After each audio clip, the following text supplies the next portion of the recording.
Welcome everybody to the Administration Committee's third session on health and wellbeing. Our first panel today is colleagues from Parliament to talk about the gym and their experiences of health and wellbeing across this place. Morning everybody, I'm Nick Smith, Chair of the Administration. Welcome, thanking you for coming to our session. In this first panel, we're looking at how the Westminster Gym supports the physical and mental health of the parliamentary community, including a specific focus on encouraging more women to participate in physical exercise and team sport.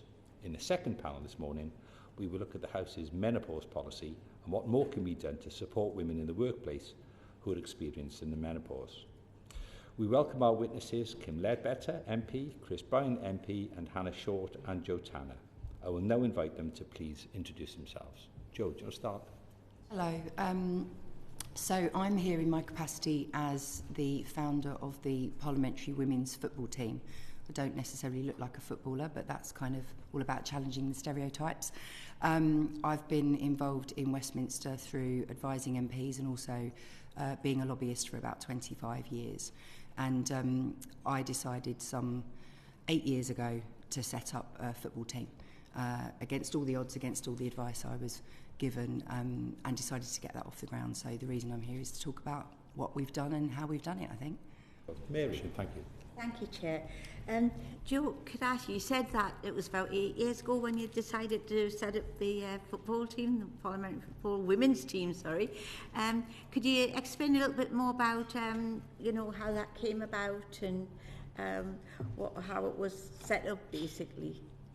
So there's been a men's football team for quite a long time. I think the chair might have even played in it in the past. But I'm a runner, not a footballer. footballer. I thought I might have seen you at a match once. But anyway, we've had, there's been a men's team for many years. And the company that I previously founded, we were asked about sponsorship of that team to help with games at party conference and things. And it struck me that why did we not have a women's team? And as a women-founded business, it seemed very odd that we were actually supporting the men's team but hadn't considered a female team.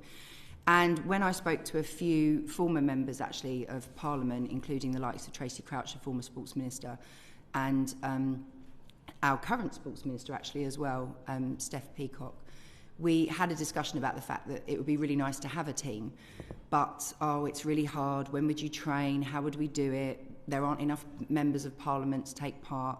And all I got was a series of problems rather than sort of solutions, really, as to how we could do it.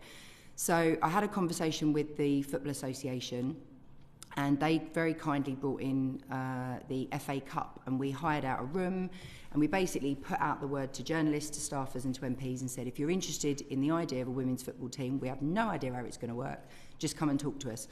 And I think we had about 30 or 40 expressions of interest just from that. And the idea of the team was it was open to MPs, peers. It was also open to journalists and to staffers and other officials that work within the palace. And I said also that if people from in and around Westminster, so people that work for charities and things, wanted to join, we just wanted to build a bit of a community. I started this given that I'd never kicked a ball, apart from, I think, once having a bit of practice with my son who was in goal and could barely kick in the right direction. But I just thought, why not try it? And what we decided to do was, after some help from the FA, they put us in touch with Chelsea Football Club, who then gave us a trainer. Now, we've been going for, it'll be 9 years next year. The same guy that turned out for one of our first training sessions still turns out on a Wednesday morning to train us. And he's amazing, a guy called Josh, he's fabulous. And if I'm honest, that first session we were like, he actually described us, our ability was about on par with a group of 6-year-olds. We all ran after the ball, we couldn't kick straight, we didn't know what we were doing, we didn't call to each other when we wanted the ball. But my gosh, did we have fun. We really loved it, and we were all exhausted because unlike the bit in the back of an exercise class where you sort of slow down a bit or ease up, you were sort of determined to get. I couldn't believe how competitive everyone was. I don't know why I underestimated people in Westminster as being competitive. But over the years, we got support from Barclays, who was supporting the Women's Super League. They sponsored the team, and we've now got Aviva, have been sponsoring the team for some time. And the reason we have sponsorship, quite frankly, is because of some of the issues that were talked about. Things like the cost, particularly for staffers, the cost to have a kit and to be able to turn out to play once a week is is challenging, and then twice a week because we decided to join a league. So we have a league on a Monday night where we play in a five-a-side league. We play against people like the Bank of England, the Treasury. They're all part of the league that we play against. We've also beaten both, I'm proud to say. And we also train on a Wednesday morning. It used to be a Tuesday, but because of the time of, I think, a shadow cabinet meeting previously, we used to clash, so we moved that. But even facilities for a football team, it's really hard to find a pitch where you can train safely. We had one in Waterloo that was actually quite dangerous. There was a huge rip in the middle of the pitch, and after some negotiation with the owners, we finally got it completely resurfaced. But for a while, we used to all sort of dodge the centre circle because it was pretty dangerous. But the principle behind the team, which I didn't realise, and I am a menopausal woman as well, I had no idea how important, and I'm quite emotional about this, but how important the community that we created was. During Brexit, we had to cancel matches because of votes. I had people working across the chamber, cross-party, to try and organise when could we reschedule a match. I even had a group that were very naughty and went into the chamber and had their picture taken in their football shirts because they wanted a picture to say they were sorry to the team that we had to cancel because of a big Brexit vote. They got a bit of a telling off because they also kicked a ball in there as well, but that wasn't anything to do with me. But the idea behind the team was very much that this was about a community we were creating. And I was really proud, and still am actually, that we've had people as young as 22, 23 join and as old as 52 be in the team. And the people that joined when all that time ago are still involved. Some can barely come to training anymore. Some have injuries, some have family commitments. Many have been so successful that they've now got big ministerial jobs. They can't get as often to events as they'd like.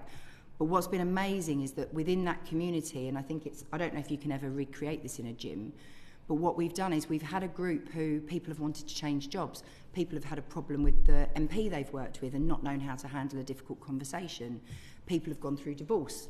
People have gone through losing elections. People have come back because they've won elections. I mean, we actually had a member of the team who lost her election and resigned from the team, and we were devastated, sort of saying, please come back.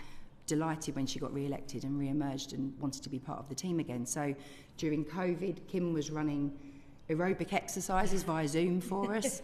We had people organising quizzes, and I think it's really easy to think about the exercise aspect, and the facilities, I agree with, can be a challenge in all sorts of walks of life, but we just had a football and sometimes a few cones or a fluorescent bib. And it's amazing what you get a group of women to do and say, right, you've now got to try this exercise that none of them have done before, but they'll have a really good go. And I think the point about not wanting to let each other down has actually been a really big part of the reason that we've been so successful. And fortunately, thanks to the support we've had, as I say, from the likes of Aviva, but also from great MPs that have been willing to sort of turn out and be supportive to the other members, we've been going for nearly 9 years. I think you've all spoken about the need to encourage more women to take part, and you've also mentioned different ways that it could be done, whether through highlighting campaign, like tie in with campaign months or particular events in the year. Is there anything else you'd like to add to that about how we could get women to take part more broadly in health initiatives? I think the other really important thing to not forget is that we've got to make it fun. That's the other thing. You know, I mean, there's a place for competitive sport, and again, I've loved competing in sport through my whole life. But I also think, particularly in a stressful working environment like this, we should focus a bit more on the fun side and the enjoyment side of physical activity and sport and movement more generally. So I think marketing around, you know, this is going to be an enjoyable thing to do, rather than you're not healthy enough, you need to get more exercise, which we all probably know that. but you know, so making something fun and making it enjoyable, I think, is really, really important. I think themes are good. So again, you know, a monthly idea of having, you know, something, you know, in the run-up to Christmas, we're going to do some Christmas aerobics next week in the gym, which I've said I'll do, you know, put your Christmas dealy boppers on or whatever. Gosh, that's such an 80s word. But you know, but come along and do something. Let's just enjoy it. And the good thing about that is you don't even realise that you are exercising, because you're just having a good time and you're making the social connections as well. So I think, you know, putting things through a lens of you need to be more active and you need to be healthier is fine in one respect, but actually this is about social connection and it's about enjoyment and it's about fun, and that's why the football team works so well. That's definitely the first thing everyone says when we say there's a match on a Monday or somebody joins as a new member. They say, "Oh, but I'm not very good." Yeah. And our response has always been, we take... None of us are. No, you should watch us play, generally. I should say you should turn up and see what you see.